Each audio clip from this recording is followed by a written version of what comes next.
Paano magpalibre ng McDo sa tatay mo? Hold upin mo. May hawak kong patalim. Hold up to. Libre mo ako McDo. Libre mo ako McDo. Hold up. Hold up to. Tingnan mo, walang ano dyan. Walang... Ano? Ano pa? Panis yung paninda niya. Ano panis?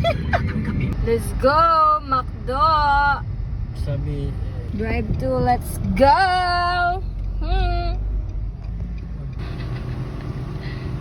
Amin na.